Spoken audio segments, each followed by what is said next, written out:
85% of people struggle with low self-esteem, often linked to negative self-talk at some point in their lives. Now, that's a number big enough to stop us in our tracks and ask, what's going on in our minds? Today, we're diving deep into a topic that is as challenging as it is transformative: killing your negative thinking. This isn't just about silencing that inner critic.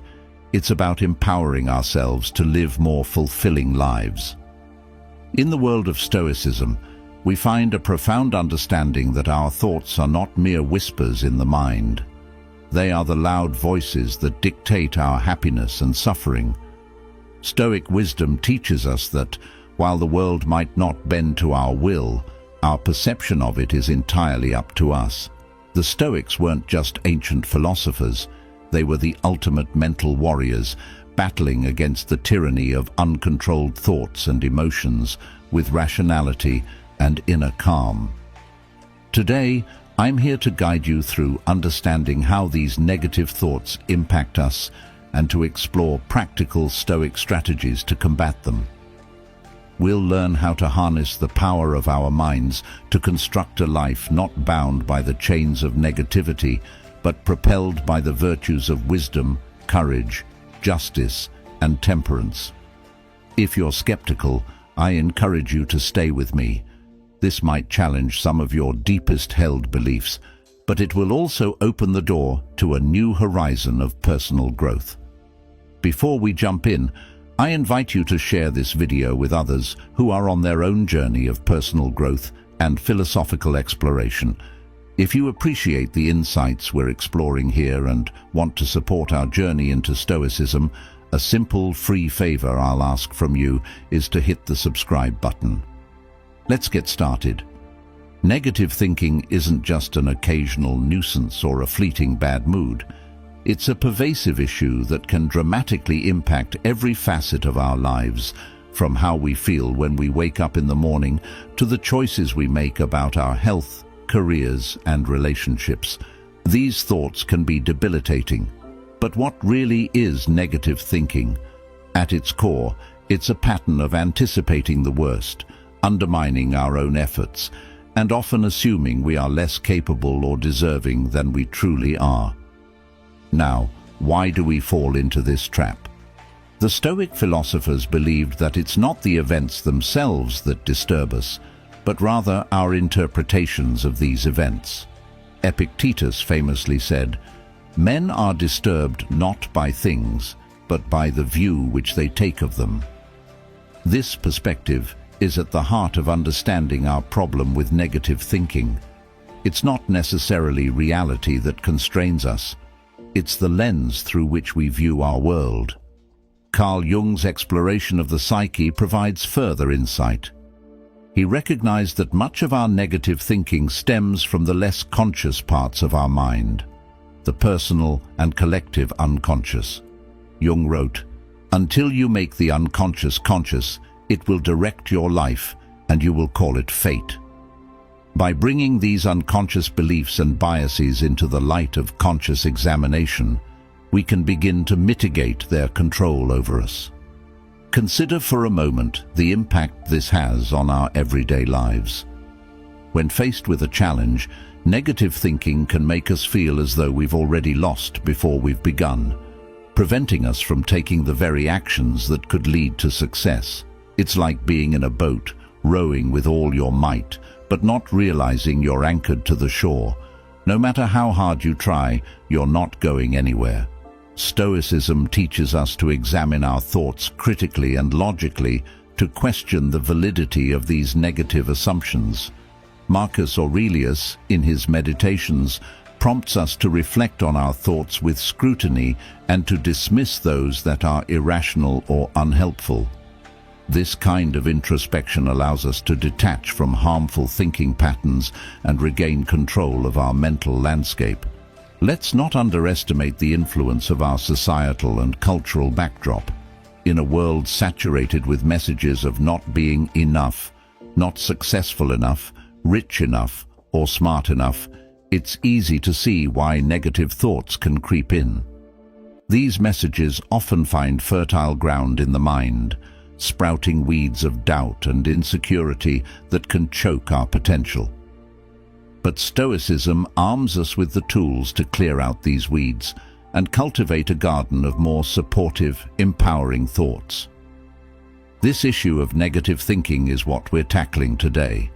It's not just about dismissing or avoiding negative thoughts, but understanding them deeply, questioning them thoroughly, and then replacing them with reasoned, constructive thinking. This Stoic approach isn't just about coping, it's about thriving. By mastering our thoughts, we master our perceptions and ultimately our lives.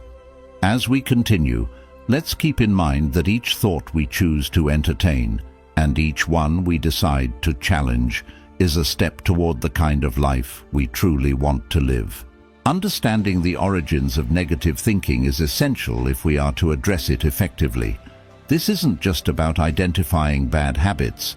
It's about uncovering the deep-seated roots that shape our perceptions and influence our mental landscape.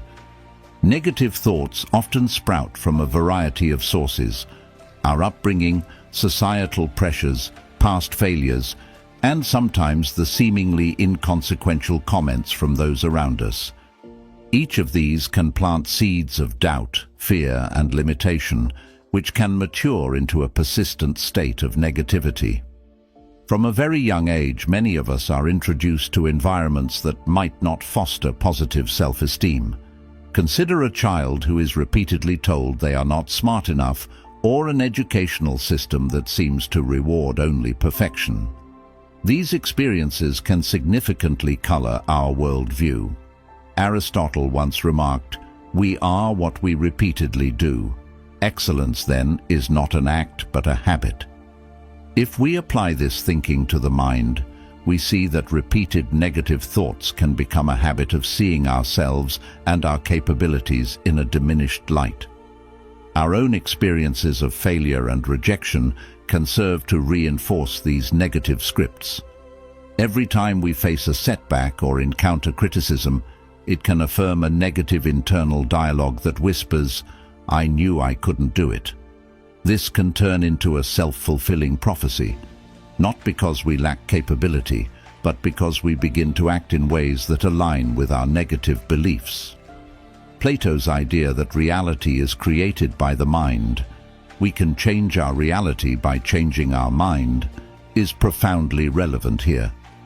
By examining and challenging our interpretations of events, we can start to dismantle the foundation of our negative thoughts.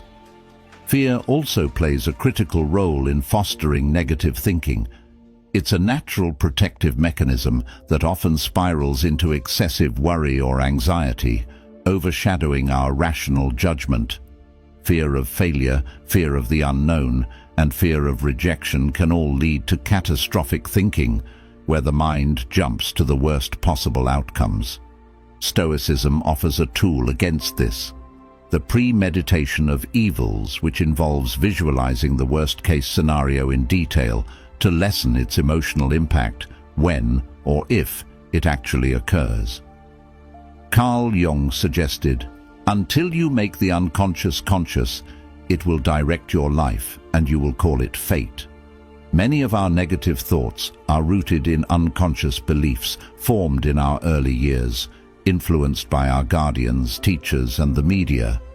These unconscious beliefs often go unchallenged because they are not fully known to our conscious mind. Making these beliefs conscious can rob them of their power and allow us to regain control of our thoughts. Moreover, societal and cultural pressures cannot be overlooked. We live in a society that often emphasizes scarcity and competition, setting exceptionally high standards that can seem unattainable. This environment can lead to constant comparisons and feelings of never being good enough. Stoicism teaches us to redirect our focus from external validation to internal virtues, encouraging us to measure success by our personal growth rather than by comparison to others.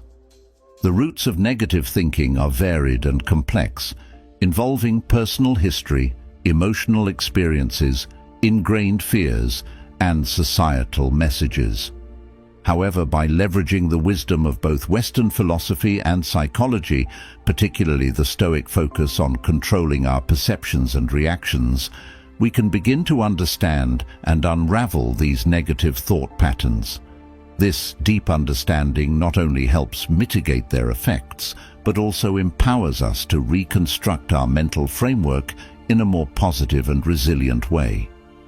When we talk about renewing our minds, we're not just suggesting a fleeting attempt to think more positively.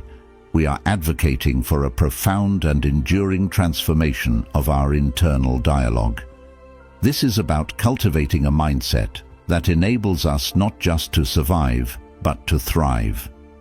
The Stoic philosophers offer timeless guidance on how this can be achieved through the disciplined practice of reflecting on our thoughts and deliberately shaping them to foster resilience and peace. One of the central tenets of Stoicism is the idea that our emotions and reactions are the results of our judgments, which are within our power to change. Marcus Aurelius, a Stoic emperor and philosopher, once noted, "You have power over your mind, not outside events. Realize this, and you will find strength." This powerful assertion reminds us that renewal begins by seizing control of our thoughts, scrutinizing them for accuracy, and then aligning them with our true intentions and values. Aristotle also provides a valuable perspective here. He said, "Knowing yourself is the beginning of all wisdom." This introspective journey involves diving deep into our thought patterns and identifying those that serve us well versus those that sabotage our efforts. By becoming more aware of our thoughts, we can begin to challenge the negative ones that have perhaps become ingrained over time. This process of challenging and changing our thoughts isn't about denying our emotions, but about understanding them better and thus managing them more effectively. Moreover, Carl Jung's insights into the human psyche complement this Stoic wisdom beautifully. Jung argued that what you resist not only persists, but will grow in size. Instead of resisting negative thoughts, Stoicism teaches us to acknowledge them, analyze their origin, and assess their truthfulness. This method prevents these thoughts from festering in the shadows of our unconscious, where they can grow unchecked. Additionally, renewing the mind requires us to engage with materials and activities that nurture positivity and growth. This might include reading philosophical texts that challenge our understanding, engaging with art that inspires us, or simply spending time in reflection and meditation. These activities provide new narratives and perspectives that can replace our old, unhelpful stories. Socrates' insistence on the importance of living an examined life plays a crucial role here. By continually examining our beliefs and the thoughts that stem from them, we engage in a process of mental renewal that keeps our minds agile and our spirits aligned with our philosophical goals. This ongoing examination isn't merely a task, but a way of living that keeps our internal world refreshed and attuned to the reality of our experiences. Plato also emphasized the importance of aligning with the forms, the ideal versions of justice, beauty, and goodness. In a similar vein, renewing our minds can be seen as an effort to align our thoughts with the most virtuous and empowered versions of ourselves. By aspiring to these ideals, we craft a self-concept that is robust, compassionate, and deeply wise. To put all of this into practice, we can start each day with a simple affirmation or a Stoic reflection that sets the tone for the type of thoughts we wish to nurture.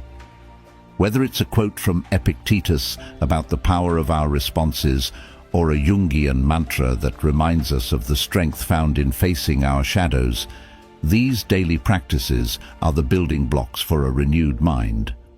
This principle involves consciously choosing our environment, people, places, and media that supports and enhances our mental and emotional well-being.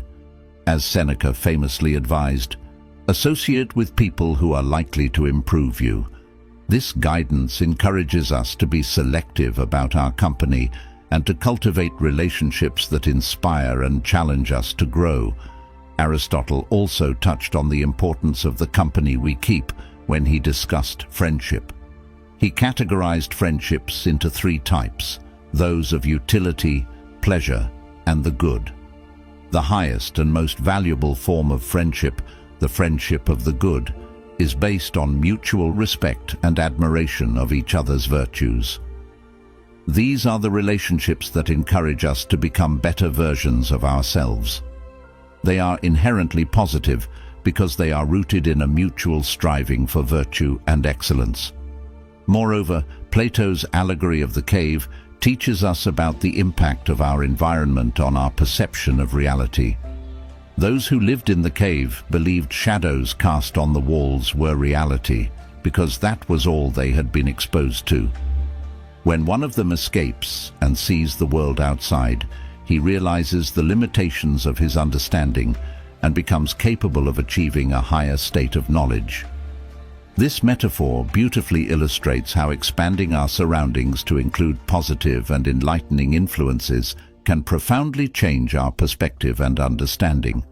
Carl Jung's ideas about the collective unconscious and archetypes also provide insight into the importance of surrounding ourselves with positivity. According to Jung, our psyche is influenced by shared memories and ideas that form the collective unconscious. These shared cultural elements shape how we perceive the world and ourselves. By choosing environments that are supportive and positive, we can influence the archetypes that dominate our personal narratives, shifting from those that emphasize fear and inadequacy to those that embody strength and self-actualization. In practical terms, surrounding ourselves with positivity means more than just being around cheerful people. It involves engaging with content and activities that reinforce our philosophical and life goals.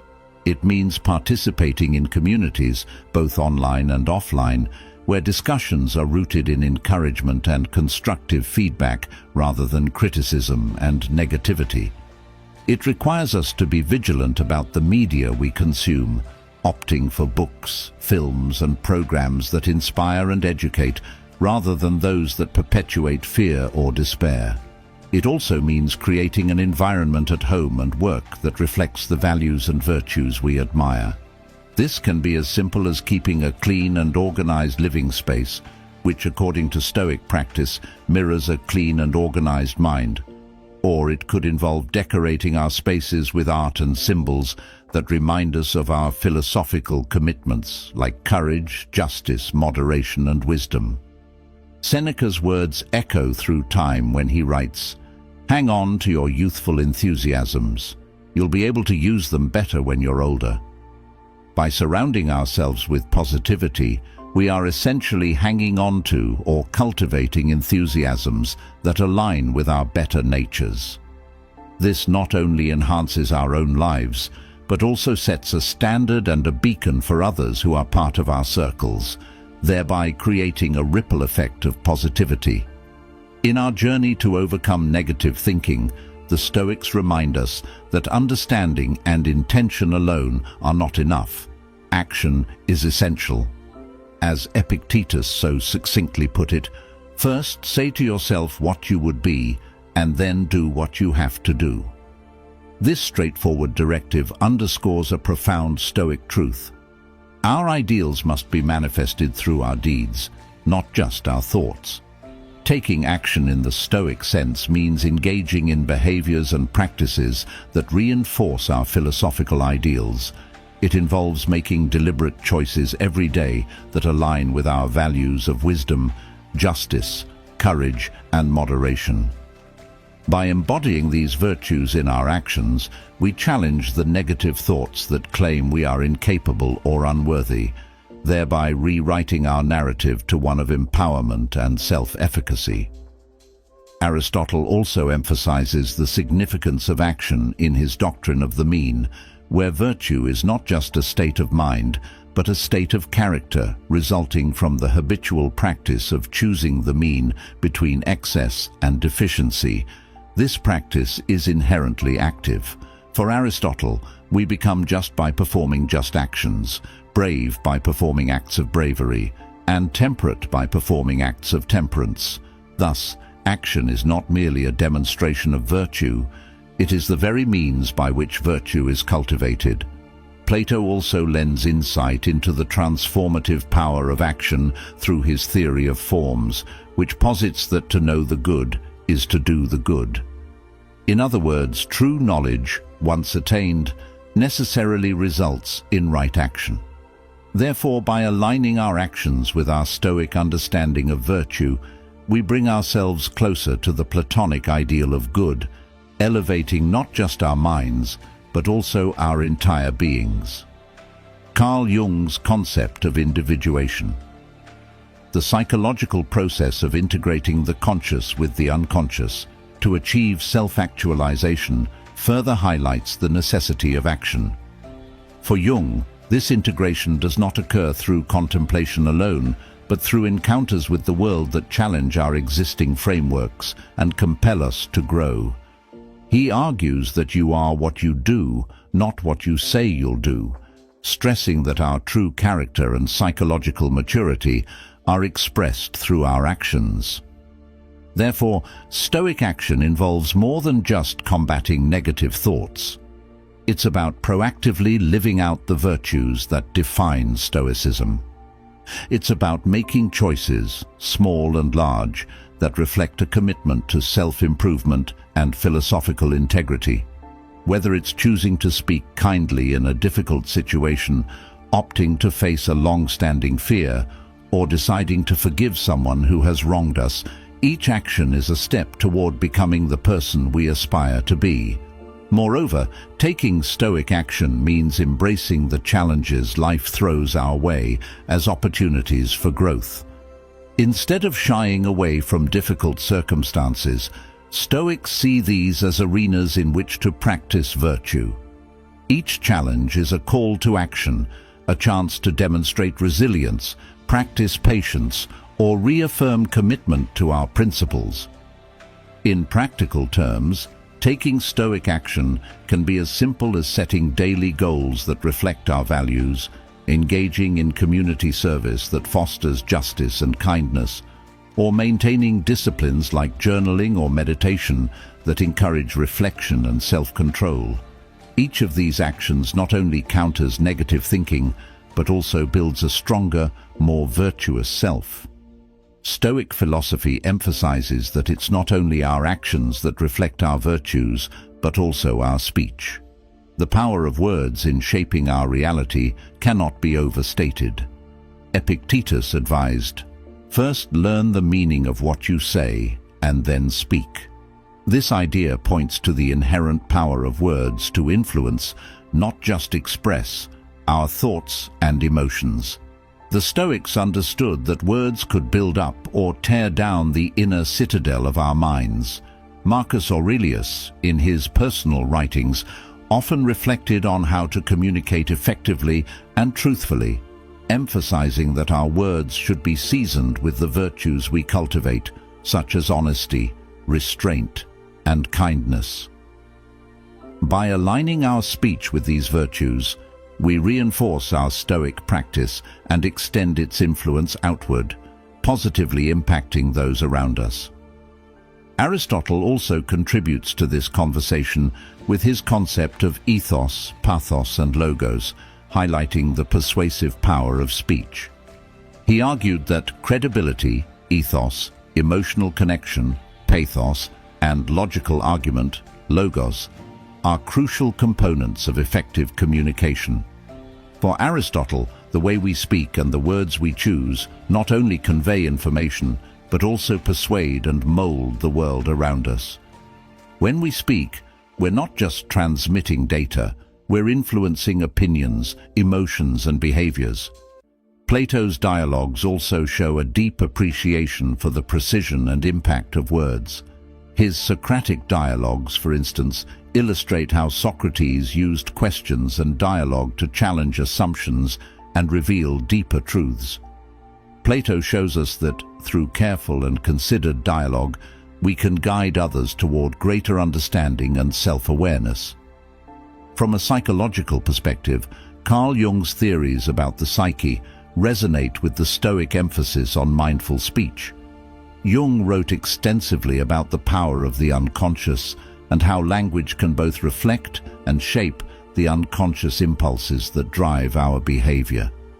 He believed that by bringing these impulses into conscious awareness through dialogue and reflection, we can better integrate our psychological components, leading to greater wholeness and health. Moreover, the power of words extends beyond interpersonal interactions. In our internal dialogues, the words we use to talk to ourselves can significantly influence our self-perception and emotional state. Negative self-talk, a common human experience, can be particularly destructive, leading to decreased motivation and increased feelings of helplessness. Conversely, positive self-talk, grounded in Stoic virtues, can empower and uplift.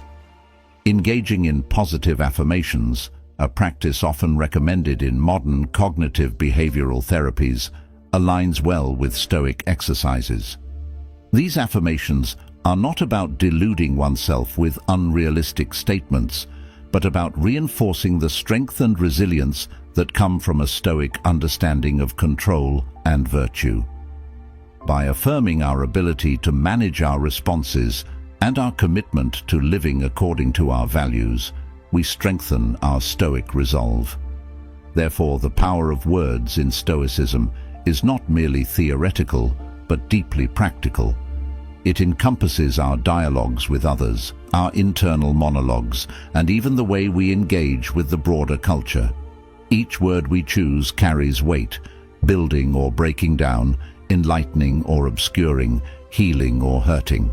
As we continue to cultivate Stoic virtues, let us be ever mindful of the transformative power of our words to shape ourselves, influence others, and create a world more aligned with reason, virtue, and wisdom. Thank you for joining us today on this profound journey through the depths of Stoic philosophy. Remember, the words we choose and the actions we take forge the path to a life lived with virtue and purpose. As you continue to navigate the complexities of life, let the wisdom of Stoicism guide your way, turning every challenge into an opportunity for growth. If you found today's discussion enlightening, I invite you to watch our next video, which explores the Stoic approach to overcoming adversity. It's right here on the screen, so just click and continue your journey with us.